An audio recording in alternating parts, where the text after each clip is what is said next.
Hi guys, welcome back to my blog again. अब आप देख ही चुके होंगे, हम उज्जैन पहुंच चुके हैं। सुबह हम लोग सब यहाँ पे नाश्ता कर रहे हैं। 4 बज रहे थे सुबह के, हमें होटल नहीं मिल रहा था तो हम लोग सब वेट कर रहे थे। जीजू और पापा सब देखने गए थे। उसके बाद हम यहाँ बैठ के सब चाय वाय पीने के बाद, मंदिर देखो कितना प्यारा लगता है। सुबह सुबह रेडी हुए होटल मिलने के बाद, फिर हमने पोहा खाया। पोहा खाने के बाद हम लोग निकल गए ओमकालेश्वर ज्योतिर्लिंग के पास। वो देखिए मौसम इतना सुंदर था, बहुत मज़ा आया। फिर उसके बाद बीच में हमारी गाड़ी रुकी सीएनजी डलवाने के लिए। हम सब वेट कर रहे थे गाड़ी आने का। जैसी गाड़ी आई हम लोग आगे के लिए निकल पड़े। बहुत दूर था, 5 घंटे का रास्ता था गाइस। और फिर उसके बाद हमें कुछ समझ नहीं आता गाड़ी में क्या करें। हम लोग बोर हो रहे थे तो मैं स्नैप बनाने लगी।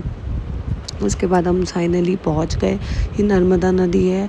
और फिर उसके बाद बहुत रश था वहाँ पे। हम लोगों को टिकट्स नहीं मिले थे शीघ्र दर्शन के, तो हमें नॉर्मल लाइंस में ही लग के जाना पड़ा। ये सब वहाँ की थोड़ी सी क्लिप्स हैं जो मैंने शूट करी हैं। और ये नर्मदा नदी है, यहाँ पे सब बोटिंग लेते हैं। सीज़न में 100 रुपये, वैसे 50 रुपये। और इतना ज़्यादा रश था कि पूछो मत, पैर रखने की जगह नहीं थी।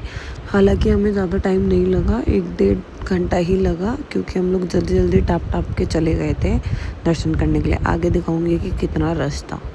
ये सब देखिए, ये पूरा रश था। 9 रैंप हैं, 9 रैंप्स हैं जो हमें पार करके ऊपर मंदिर तक जाना पड़ता है। ये मंदिर का कुछ व्यू है, बहुत प्रिटी मंदिर था। फिर हम लोगों ने दर्शन करे, हम लोग नीचे आए, कुछ खाया पिया और फिर हम लोग सब निकल गए वापस उज्जैन के लिए।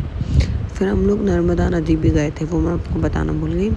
नर्मदा नदी गए और यहाँ पे मैं अपनी बहन को कहती आगे आके वीडियो बना लिया। हमें कुछ बम बम बोले भी दिखे वहाँ पे। और अब गाइस बाकी के व्लॉग बाद में, बाय बाय।